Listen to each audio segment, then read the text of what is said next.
Have you ever found yourself maybe in a crowded place, like an elevator, maybe a bus, or just walking down a busy street and felt a kind of, well, a bit of friction, Mm. like the sort of unspoken rules about sharing space are, I don't know, changing, or maybe just not being followed by everyone anymore. Yeah, that feeling's pretty common, I think. So today, we're doing a deep dive into something really, really fundamental to how we live, but, often it just flies under the radar. Yeah. We're talking about how we connect, or maybe don't connect, in shared spaces, Right. and why it can sometimes feel like the whole idea of courtesy is, well, get a bit lost. It's interesting, isn't it? Because the sources we've been digging into, they're full of these recent discussions and observations. Yeah. And they really highlight how these tiny everyday thing, like, someone's holding an elevator door or not holding it, Mm-hmm. or the noise level on a train, or even, like you mentioned, a tradesperson just disappearing on you, they actually reveal so much about our sort of social fabric. Exactly. So we've pulled together insights from a whole range of discussions tackling awareness, respect, why manners still matter. Yeah. Even digging into newer stuff like ghosting and, unfriending online. Right, the whole digital dimension, too. Our mission for you today is really to pull out the key takeaways, the most important bits, to help you navigate this, well, hyper-connected world with maybe a bit more grace Mm, and definitely more understanding. You might actually find some surprising things, maybe a few aha moments along the way. hope so. Okay, so let's jump right in. Our sources, they immediately hit us with this really interesting contrast. Two, like, very different examples of discourtesy. Okay. So first, picture this. A guy deliberately holds an elevator door that's closing, watches it, Hmm? then lets it shut right as a woman is rushing towards it. Oh, wow. Okay. Deliberate. Yeah. Then second scenario, a bunch of young boys totally absorbed in their phones on a bus, Oh. sitting in the priority seats, and there's an elderly passenger standing right there clearly needing a seat, and he's just oblivious. Yeah. Two very different feelings there. Totally different. So what's the actual difference? Well, that's the key question the sources raise, isn't it? And they draw a really important distinction. That elevator incident. Yeah. That's what you'd call active discourtesy. It's intentional. It probably stems from, a sense of self-entitlement, maybe. Right. My time is more important. Exactly. But the bus scenario, that's more passive discourtesy, it often comes from being distracted, usually by screens these days, right? A kind of social disengagement. Okay. And the core insight, the thing that ties it all together, seems to be this. If you're not aware of what's happening around you, you can't feel empathy for others. Makes sense. And without that empathy, well, real courtesy just isn't possible. It starts with noticing. It's almost like a social investment, isn't it? One of the sources had this great analogy I liked.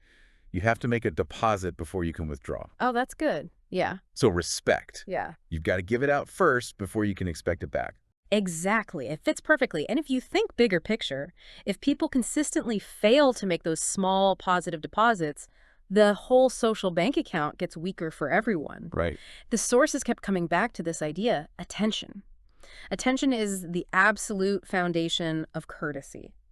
When we're buried in our phones, we miss everything else. All those little cues. All the nonverbal stuff, yeah.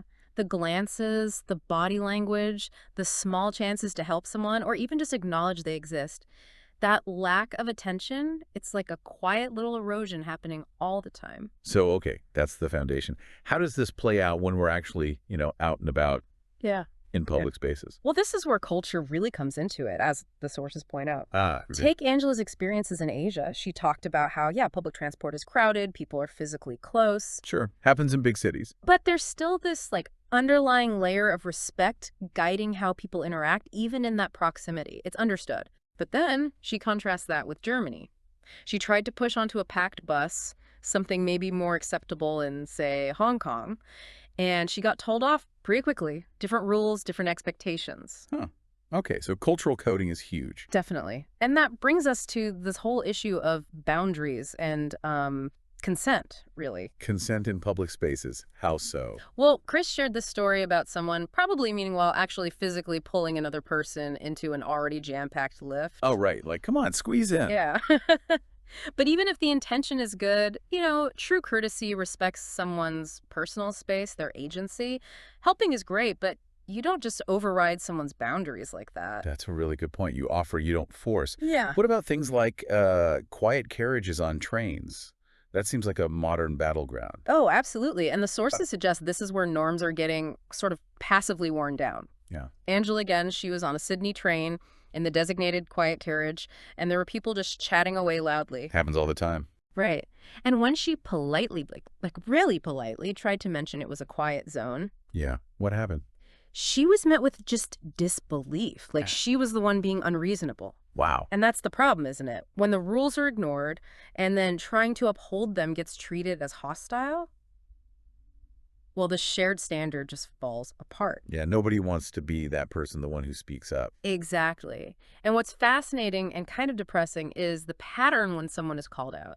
Their reaction is often aggressive defensive. Yeah, why is that? The sources suggest it's often because they know they're wrong, not because they think they're right. It's a defense mechanism. And that defensiveness, it shuts down other bystanders. It makes it easier for the poor behavior to just become normal. But it's not always conflict, right? You mentioned a funny story. Oh, yeah, there's a great one. A guy was really loudly telling off his son on his phone in a quiet carriage, tension rising. And then suddenly he just stops, looks around, and realizes he's on the completely wrong train. And apparently the whole carriage just burst out laughing. Okay, so sometimes the tension breaks. Yeah, it shows that even when people are silent, they are noticing, they're aware, they're reacting inside. So if we want to be constructive, not just complain, what can we actually do? Well, thinking ahead seems key. One of the hosts in the source material shared his own approach. Okay. He said if he knows he's likely going to have to take business calls while commuting, he makes a point not to sit in the quiet carriage. Simple, but effective. It's proactive self-awareness, isn't it? Thinking about your needs, yes, but also how your actions might impact everyone else around you before it becomes an issue. That makes a lot of sense. What about kids in public? That's always a tricky one. Oh, definitely. The sources touched on that complexity. Look, it's not society's job to raise other people's kids. Right. Nobody wants random people disciplining their children. Exactly. But at the same time, just ignoring how a child's behavior affects everyone else isn't okay either. It's a balance. It is. Kids are naturally, egocentric. They can't really regulate themselves without guidance. So public space etiquette that has to be taught. At home, mostly. They're reinforced out in the world. Yes, by showing them the actual consequences, not just forcing them to, sit still and be quiet in a way that feels fake to them. The idea is that public behavior really reflects private habits in teaching. Okay, let's switch gears a bit. This next challenge feels very, ghosting and unfriending. The disappearing act. Yeah. And the sources say it's not just for dating anymore. It's leaking into everything. It really seems to be. Angela had this really vivid example. She had a window fall out of its frame, like an urgent problem. Oh, wow, yeah. And she contacted several tradespeople. Some promised to come, then vanished. Others just ignored her. When someone finally actually just showed up to fix it, he felt this overwhelming sense of gratitude. Just for doing the job they said they'd do. Exactly. It shows how low the bar has actually sunk for just basic reliability and consideration. And the sources connect this directly to what they call the swipe mentality. From dating apps. Yeah, but applied much more broadly. Relationships, even professional ones, start getting treated like transactions. People get sized up in 2 seconds. Yeah. Swipe left, swipe right. And then just discarded. No conversation, no context, no closure. It fosters this shallowness, maybe. Yeah. Shortens attention spans, devalues the actual connection. It sounds pretty bleak when you put it like that. Yeah. But there are alternatives, right? Thankfully, yes. There was a really powerful counterexample. One host talked about an online exchange he had. Okay. It got misinterpreted, things got a bit heated, could have easily blown up into a nasty argument. We've all seen those online. Totally. But instead of firing back, he paused. He took the conversation private, explained what he actually meant, clarified his intent. Not only did it completely diffuse the situation, it actually led to paid work and a much stronger trust-based connection afterwards. Wow. So communication breakdown was the real issue, not the disagreement itself. So often, yes. The sources argue that most disagreements aren't really about fundamental differences, but just poor communication. Wires crossed. So avoiding the awkward conversation, it actually costs more in the long run. That's the argument. That 5-minute, maybe uncomfortable but honest conversation, it can achieve so much more than silence ever does. Avoidance feels easier now, but it chips away at trust, at relationships, at your own credibility down the line. What's the antidote then, if avoidance isn't the answer? Authenticity. Plain and simple. People, the sources suggest, don't really respond to polish or perfection. They respond to realness? Exactly. To presence, to someone just being genuine. There's a great line. People respond to authenticity. And that's not something that can be faked, certainly not with AI. Okay. And connecting that to the bigger picture, communication isn't, one size fits all. You don't always have to win the argument or be right. What matters more? Being respectful, being responsive, actually engaging, and being responsible for your part in it. That's what builds trust. That's what keeps relationships going, even when things get tough. So the urge to just ghost someone. It often reflects a deeper thing, maybe a cultural discomfort with, well, discomfort itself. We've made it so easy to just delete or block. Instead of actually talking it through. Right. But ending a connection, whether it's personal or professional, doesn't have to mean pretending the other person never existed. It can mean setting a boundary, clearly closing a chapter, choosing space, but doing it with clarity, not just disappearing out of cowardice. Trust isn't built on always agreeing then. No, definitely not. It's built on honesty, respect, and being willing to stay in the conversation, even when it's awkward or difficult. Okay, so bringing this all together. Yeah. For you, our listener, Yeah. what's the main takeaway from all these different threads? I think a really clear message comes through. Which is? That courtesy, it isn't some old-fashioned, outdated idea. It's just overlooked. We're not paying enough attention to it. And teaching it, modeling it. That's on all of us. It seems so, yeah. It's a collective responsibility. And crucially, it starts with awareness. Not just meaning well, but actually seeing what's needed. So the way we act in public spaces, how we talk to each other, how we handle disagreements. It ultimately reflects our private values, doesn't it? Respect isn't really taught by lectures or rule signs. It's lived. It's shown by doing. So whether you're squished in a lift, sitting on a bus, or just waiting in line somewhere. That opportunity to show respect, to maybe build a tiny bit of rapport, it's always there.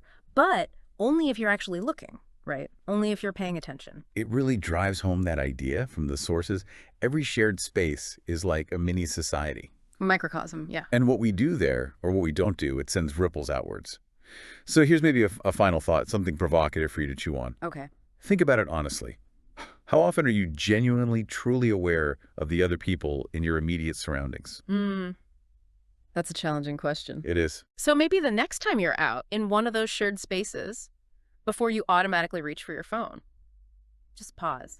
Look around, observe. Courtesy really does seem to begin right there with simple observation. And remember that other point.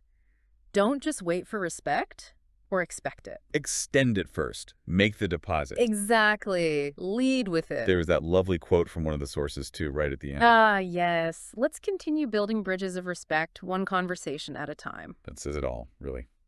Well, this has been a fascinating deep dive. It really has. Lots to think about. Until next time, keep digging, keep learning, and keep connecting.